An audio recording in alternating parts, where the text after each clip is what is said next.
We are here at the Mountain State Collectors Convention presented by Greenie Sports Cards in partnership with the Charleston Convention and Visitors Bureau. And we're very fortunate to have with us today a West Virginia legend, Avon Cobourne. And I'm going to go ahead and read off your list of accomplishments because they are so prevalent that I could not commit them to memory. But let's talk about this a little bit. So West Virginia Mountaineers running back from 1999 to 2002, holding multiple school records, including the all-time leading rusher with 5,164 yards, most rushing attempts in school history, most career 100-yard rushing games with 28, and you became the only player in West Virginia history to record 4 consecutive 1,000-yard rushing seasons, set the Big East record for most career rushing yards and carries, and as a senior in 2002, rushed for 1,710 yards, 17 touchdowns, first team All-Big East, third team All-American, and a single game best performance of 260 yards.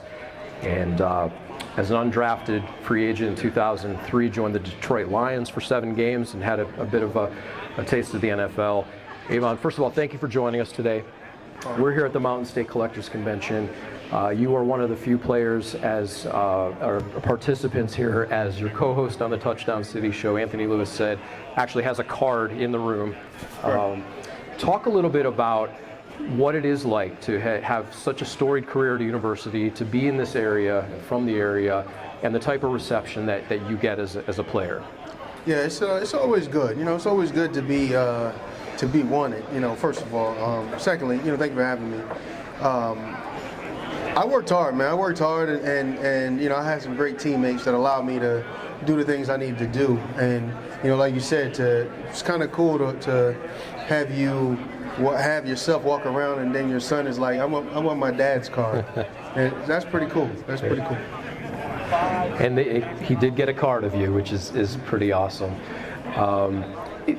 As we shared, the list of accomplishments is many. Is there a particular memory, though, that sticks out from you from your playing career? And maybe it's not the record-setting game or anything in particular, but maybe it's the camaraderie or the locker room. What sticks out to you about your college experience?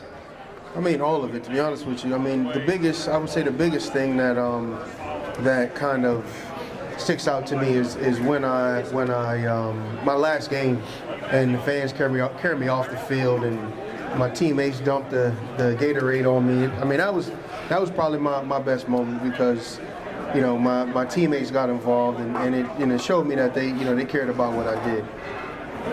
So now you've got the benefit of a little hindsight after your playing career. You've been a coach and coached as well, and now in the media space with the Touchdown City show.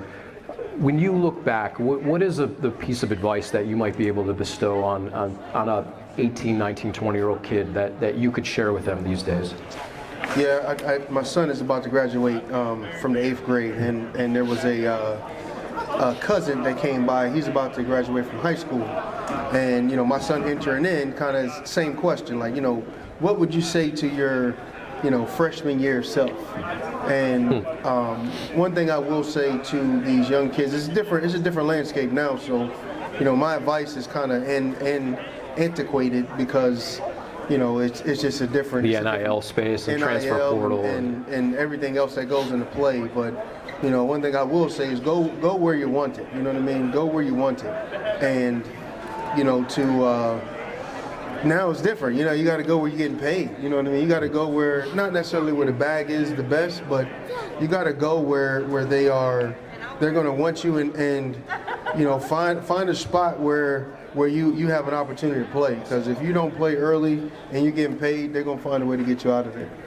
We find ourselves in a completely different world where student athletes now may consider staying because there's more money in the NIL space than they might get in the next level. And Archie Manning may be an example of that. Somebody who, as a prospect, might go in the first round, but he might make a lot more money staying in college. And you see those stories across the board. Right. Talk a little bit how it is different from the days you played. You got the broad strokes of NIL and the transfer portal, but what is the nuance of the differences? The biggest factor is, I mean, these kids are a lot more healthy than we were. I mean, we actually got 1 meal a day. These kids get to eat every day.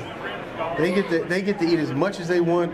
I mean, we had 1 meal a day, and now these kids get to eat any hours of the day. They got food cards. They got the whole thing. I mean, everything. On-staff nutritionist and weight training. Yeah. Everything changed. Like everything changed.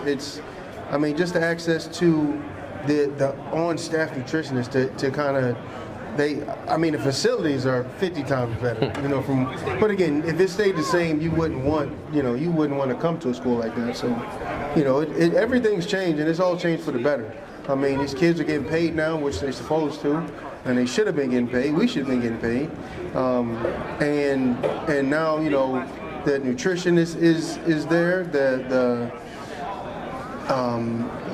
I mean, just the deals that they get, to better their families while they're in college making money. So it's a great change, but it's also, bad at the same time because there's no regulations right now. They're trying to put them in place, but there's no regulations. It's the Wild Wild West. Yeah, the Pandora's box has been open, and the guardrails weren't necessarily in place to try and rein it back in. We talked about the benefit of hindsight a little bit with the Touchdown City show. You're still connected to the program. You get to talk about football.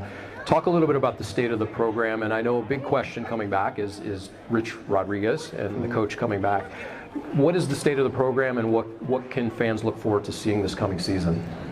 Yeah, and that's a beautiful thing. I'm glad we do have Rich back because he understands who he is. I mean, I heard him say, there's one place that I can go, and people know who I am. I know what it's like to be a freshman. I know what it's like to live in the area. I know what it's like to coach there. I know what it's like to play there, and he can just relate, which is pretty cool. You know what I'm saying? So that just puts it in perspective. That I think we got the right guy. Don't know for sure. I mean, well, let me say this. I know we got the right guy. Will we win early? I mean, that's to be determined. We're here at the Mountain State Collectors Convention presented by Greenie Sports Cards in partnership with the Charleston Convention and Visitors Bureau. I'm talking with Avon Cobourne, former running back for the West Virginia Mountaineers. And want to talk about and kind of wrap this up with the show itself. This is a first time a show of this size and scale has been in this area. What are your first impressions when you come into a room like this and you see a bit of the fandom in real life and being able to touch some of the cards and the helmets and the jerseys? And what are your first thoughts of this? This is not my thing. You know what I mean? I mean, my kids, they love it. I'm not a collector. That's not. Right. It's not something I ever really got into. I mean, it's great. I mean, this place has been busy the entire time I've been here, which is crazy. But I mean, for me, this is not something that I'm into. So I don't see the value. It's just not a thing for me. Yeah, me either. But it's the Greenie team for sure. Yeah. But we enjoy the opportunity.